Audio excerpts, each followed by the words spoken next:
Je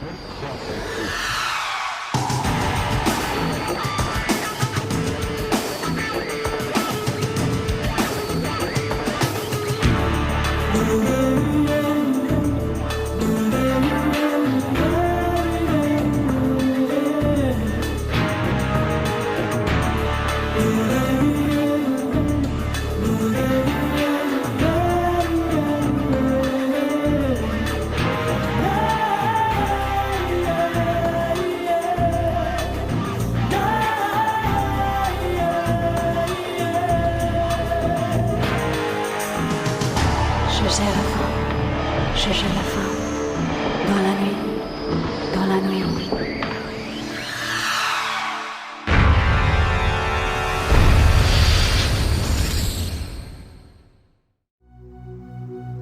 ¿Cómo están, queridos amigos? Sean todos muy bienvenidos a una nueva edición del podcast Legión Oculta. En esta ocasión, queridos amigos, nos reunimos para poder navegar. Bueno, se quedó un poco pegado el tema del programa La Barcaza de lo Desconocido, así que voy a cambiar la frase. Los invito a poder recorrer un caso relacionado a Psycho Killer, un tema que hace bastante rato o bastante tiempo no habíamos tocado o hablado, por lo menos acá en Legión Oculta. Estuvimos más orientados, sobre todo la semana pasada, al ámbito de la ufología. Sí, es una temática muy interesante, a la vez también muy controversial y a la vez también preferida por ustedes, pero lo que corresponde a los Psycho Killer, aquellas situaciones en las cuales el ser humano actúa de una manera inescrupulosa y a la vez también súper extraña, llama la atención. Y en esta ocasión vamos a hablar sobre un extraño personaje, y me refiero a Graham Young, mejor conocido como el envenenador de la taza de té o el asesino del té, el cual es responsable del asesinato de a lo menos 3 personas en Inglaterra. Y para eso tenemos que viajar al año 1961, aproximadamente cuando Graham tenía 14 años, desde cuando comenzó a probar venenos en su familia y acabó matando a su madrastra. Graham fue internado en el hospital psiquiátrico tras confesar haber envenenado a su familia, pero fue liberado tras 9 años. O sea, estamos hablando de un pequeño de 14 años. Ya tenía instintos de asesino. Esto parece que va de mal en peor. Al empezar un nuevo trabajo, Graham Young volvió a envenenar hasta que lo atraparon y lo condenaron. Graham Frederick Young, nacido en Nesden, al norte de Londres, un 7 de septiembre de 1947, hijo de Fred y Bessie Young. Su madre desarrolló pleurasia durante el embarazo y murió de tuberculosis 3 meses después del nacimiento de Frederick, o Graham, como le quieran llamar. Fred quedó devastado por la muerte de su esposa y el bebé quedó al cuidado de su tía Winnie, mientras que su hermana mayor, Winifred, quedó a cargo de sus abuelos. Graham pasó los 2 primeros años de su vida con su tía y su marido, Jack, y llegó a ser muy amigo de ellos. Cuando su padre se volvió a casar en 1950 y reunió a la familia de nuevo en St. Albans, en este caso con su nueva esposa, llamada Molly, Graham mostró signos visibles de angustia por estar separado de su tía. Se convirtió en un niño bastante peculiar, solitario en sus hábitos y sin ningún esfuerzo por socializar con otros de su misma edad. Cuando tuvo la edad suficiente para leer, prefería los relatos sensacionalistas de asesinos y el Dr. Crippen, el infame envenenador, el cual era uno de sus favoritos. Cuando llegó a la adolescencia, había desarrollado una fascinación enfermiza por Adolf Hitler y empezó a llevar la esvástica, alzando las virtudes en un Hitler incomprendido a cualquiera que quisiera escucharlo. También leía mucho sobre ocultismo, afirmando conocer a los wicanos y a los aquelarres locales, e intentando involucrar a los niños locales en extrañas ceremonias ocultistas, que implicaron sacrificar un gato en alguna ocasión. La posterior desaparición de varios gatos locales en torno a la misma época puede haber apuntado a una ocurrencia más regular de estas ceremonias de sacrificio. En el plano académico, sus únicos intereses eran la química, la ciencia forense y la toxicología, pero la limitada cobertura escolar de estas materias lo obligó a avanzar en sus estudios mediante lecturas extracurriculares. Su padre lo alentó comprándole un juego de química que absorbió su atención durante horas. Cuando ya tenía 13 años, el amplio conocimiento de Graham sobre la toxicología le permitió convencer a los químicos locales de que en realidad él tenía 17 años y pudo conseguir una cantidad peligrosa de los venenos antimonio, digital y arsénico para fines de estudio, supuestamente, así como cantidades de un material pesado llamado talio. Deseoso de poner a prueba sus conocimientos sobre venenos, su primera víctima fue su compañero de estudio de ciencias llamado Christopher Williams, que sufrió un periodo prolongado de vómitos, calambres dolorosos y también dolores de cabeza, debido a la administración juiciosa por parte de Young de un cóctel de venenos que dejó a los expertos médicos totalmente desconcertados. Christopher Williams tuvo suerte de sobrevivir, probablemente porque Graham no pudo satisfacer por completo su curiosidad científica. Controlar la enfermedad de su víctima mientras estaba enfermo en casa no era posible, así que decidió centrarse en un grupo al que tenía acceso ilimitado. Adivinen quién era: acceder a su propia familia. Cuando la familia comenzó a mostrar signos intermitentes de envenenamiento a principios de 1961, el padre de Young inicialmente sospechó que Graham podría estar dañando inadvertidamente a la familia por el uso descuidado de su equipo de química en casa, en la cual el niño negó esta acusación. La posibilidad de envenenamiento deliberado nunca se consideró, especialmente porque también había estado enfermo en varias ocasiones.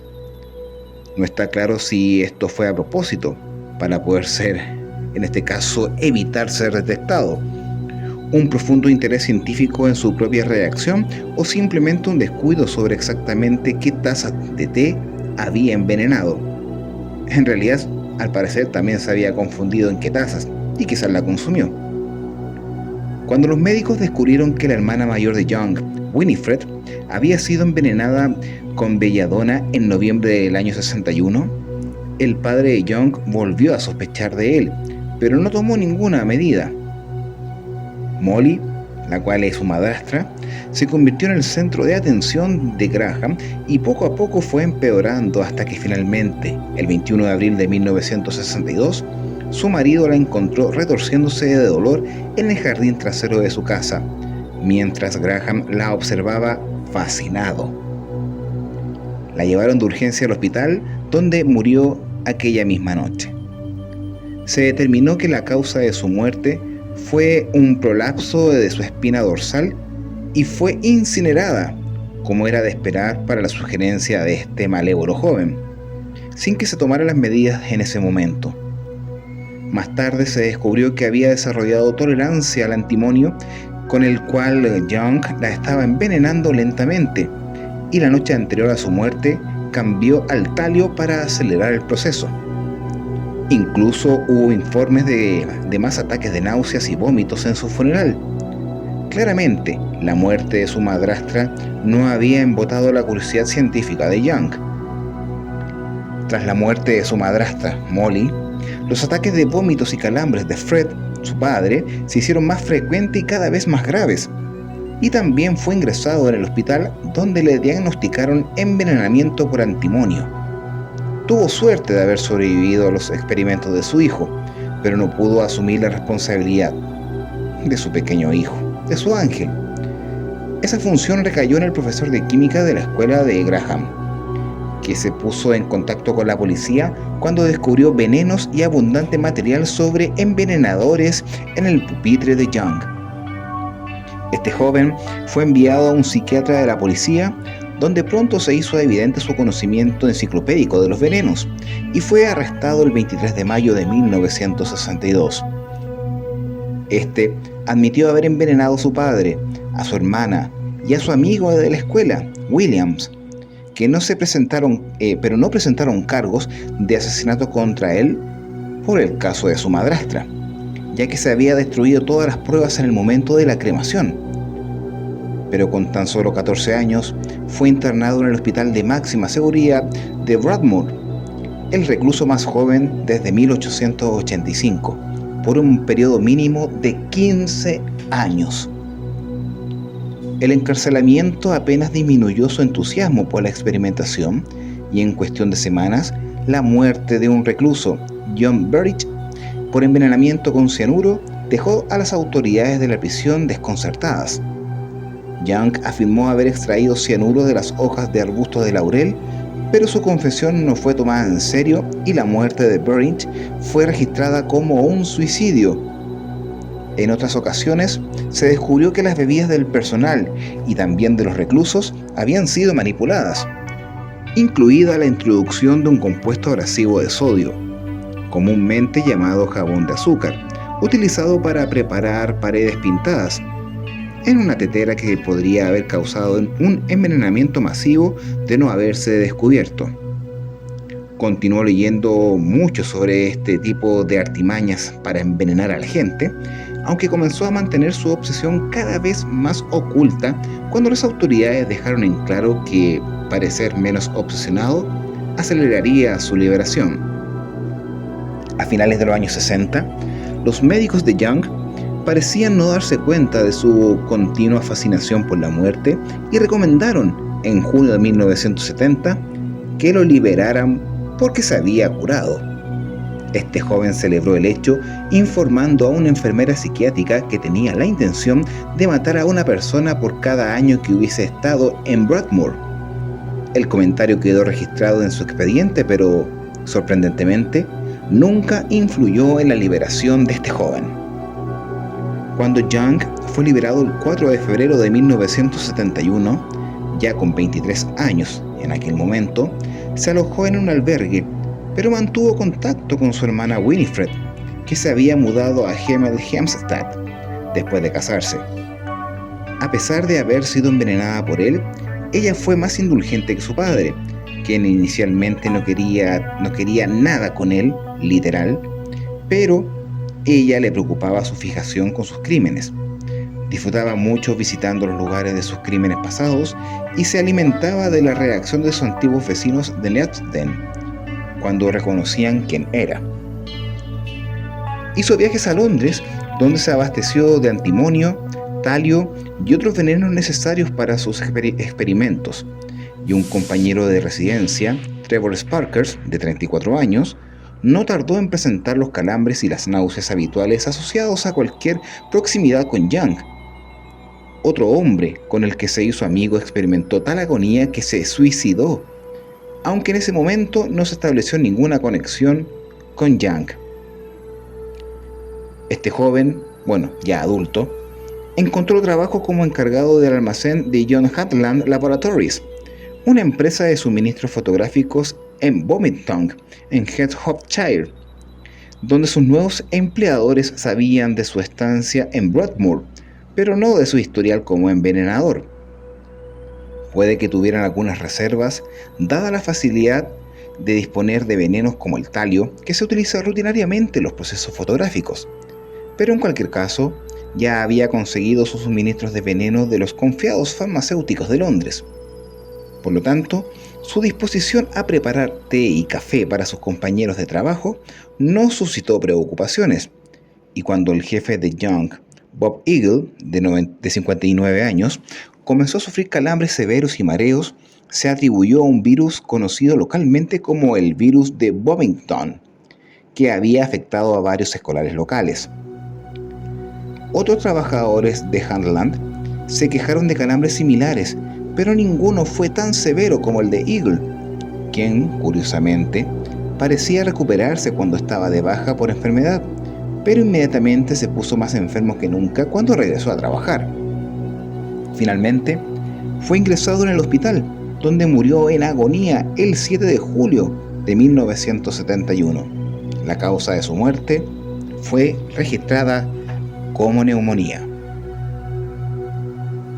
En septiembre de 1971, Fred Biggs, de 60 años, empezó a sufrir síntomas similares a los de Eagle y su absentismo laboral en Handland aumentó drásticamente, ya que los empleados sufrieron una variedad de dolencias inusuales y muy debilitantes, incluidos los habituales calambres, caída de cabello y disfunción sexual.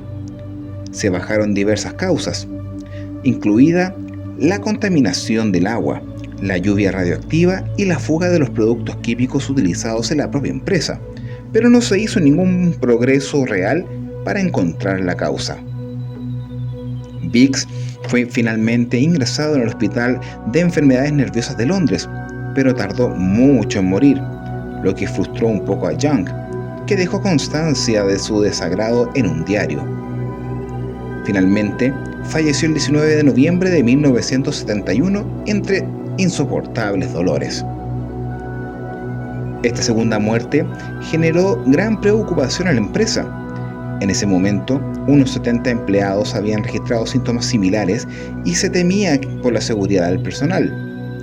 El médico de la empresa intentó tranquilizar a las personas que estaban trabajando, insistiendo en que estaban cumpliendo estrictamente las normas de seguridad y también de salud, y se sorprendió cuando Young le cuestionó delante de sus compañeros y le preguntó por qué se había considerado la intoxicación por talio como causa, teniendo en cuenta que se utilizaba en el progreso fotográfico.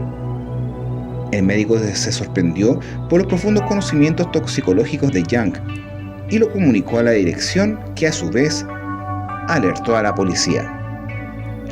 Investigaciones forenses posteriores revelaron el envenenamiento por talio, el primer caso registrado de envenenamiento deliberado por este metal pesado.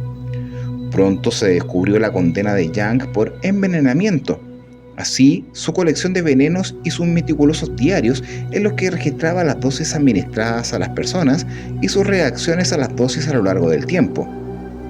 Young nuevamente fue arrestado en Sheerness, Kent, el 21 de noviembre de 1971, donde había estado visitando a su padre. Ahí se encontró una gran cantidad de talio en su cuerpo. Durante el interrogatorio admitió verbalmente los envenenamientos, pero se negó a afirmar una admisión escrita de culpabilidad. Estaba claro que disfrutaba de la notoriedad que le proporcionaba su día a día en el tribunal. El juicio de Young comenzó el 19 de junio de 1972 en el Tribunal de la Corona de St. Albans y se le acusaron de cargos de asesinato, 2 cargos de intento de asesinato y 2 cargos de administración de veneno. Él se declaró inocente y parecía estar seguro de que sería absuelto, ya que su condena anterior no podía presentarse como prueba y sentía que sería imposible identificarlos como la única persona con los medios para envenenar a Eagles y a Biggs. Estaba encantado con el revuelo mediático que rodeó su juicio e hizo todo lo posible para parecer siniestro. Era un intento de poner nervioso al jurado y a la galería reunida, pero según se dice, no le entusiasmó demasiado el apodo de el envenenador de las tazas de té, que le parecía demasiado provinciano y menospreciaba su habilidad y conocimientos. Pensó que el envenenador del mundo sería más apropiado. Sin embargo, Graham Young no había contado con los avances logrados de la ciencia forense en la década transcurrida desde la muerte de su madrastra y el efecto que la lectura de fragmentos de su diario, en los que enumeraba a sangre fría los efectos de sus venenos, tendría sobre el jurado. Fue declarado culpable de cargos el día 29 de junio de 1972 y recibió 4 sentencias por cadena perpetua.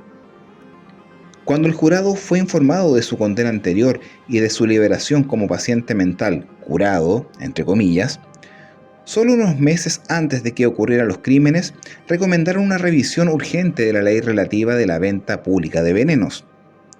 El ministro del Interior también anunció una revisión inmediata del control tratamiento, evaluación y liberación de los presos con problemas mentales, a pesar de que Graham Young había sido considerado legalmente curado durante su juicio. El informante Hardball, publicado en enero de 1973, condujo a la reforma del modo en que se controla a estos presos tras su liberación y dio lugar a la creación de la Junta Asesora de Pacientes Restringidos. O sea que esa publicación o ese informe, el Hardball, que se publicó en 1973, ayudó a controlar a estos presos que estaban saliendo de manera liberada a las calles.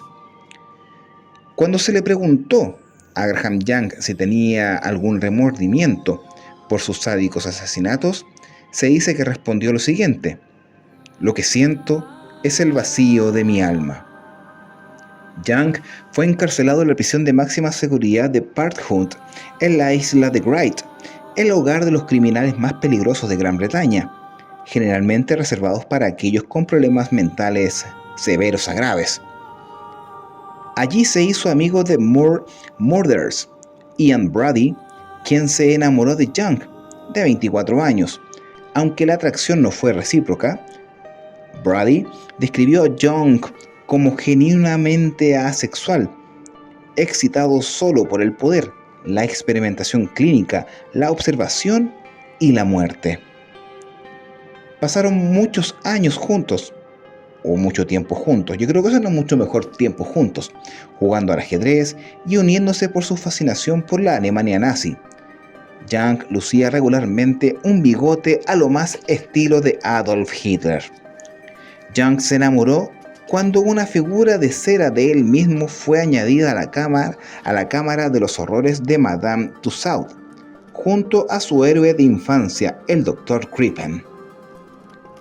Young murió en su celda de Parkhood el 1 de agosto de 1990, a los 42 años. La causa oficial de su muerte fue un paro cardíaco, aunque se sigue especulando sobre si sus compañeros de prisión, que con excepción de Brady, siempre se mostraron extremadamente cautelosos con este asesino, los cuales pudieron haberlo envenenado o, alternativamente, que él se cansó de la vida en prisión y se envenenó a sí mismo, en un último gesto de control. La notoriedad mundial de Young puso de relieve por primera vez la eficacia del talio como veneno mortal. Se utilizó ampliamente como recubrimiento de los misiles estadounidenses disparados durante la Primera Guerra del Golfo Pérsico, con efectos devastadores. En 1995, se estrenó en los cines una comedia negra sobre la vida de Graham Young, titulada The Young's Poisoner Handbook. En noviembre de 2005, una colegiala japonesa de 16 años fue detenida por envenenar a su madre con talio. Afirmaba estar fascinada por Graham Young, pues había visto la película de 1995 y llevaba un blog en internet, similar al diario de Young, en el que anotaba dosis y reacciones. Oye, un tema increíble. Estamos hablando de un asesino a sangre fría que le gustaba ver sufrir a la gente mientras agonizaba y se retorcía de dolor. Yo creo que la mentalidad de un asesino o de un psicópata claramente va orientado a la satisfacción que le entrega poder ver sufrir a la gente, ver sangre o matar. Pero en este caso era envenenamiento por ciertos elementos y también el cálculo que tenía de llevar un control en un diario de vida con las dosis, también los efectos que este producía y el tiempo que se demoraba en reaccionar en la gente. Un verdadero psycho killer que encontró la muerte tras las rejas. Bueno, yo creo que vamos a saber nunca si realmente fue asesinado o envenenado o se autoenvenenó. Bueno, lo único que puedo decir sobre este caso es agradecer a mi gran amiga Victoria, que recomendó hablar sobre este asesino. Grande Vicky, gracias a ti hemos hablado sobre el asesino del té, o mejor conocido como el envenenador de la taza de té, Graham Young. Bueno, con esto comienzo a despedirme, por esta ocasión, obvio, de este episodio de Legión Oculta. agradeciendo a cada uno de ustedes su audiencia, que hayan escuchado atento este relato, y a la vez también los likes y las veces que han compartido el programa en sus plataformas, y también sus comentarios. Créanme que eso es súper satisfactorio, ya sea en iVoox, Spotify y también en el canal de YouTube de ODE Chile. Bueno, me despido en esta ocasión. Soy Mario González, Capitán UFO, conductor de este espacio relacionado a aquellas temáticas que tanto a ustedes les encantan, y los invito a que nos volvamos a encontrar en otra ocasión cuando les diga bienvenidos a Legión Oculta. Chao, que estén muy bien.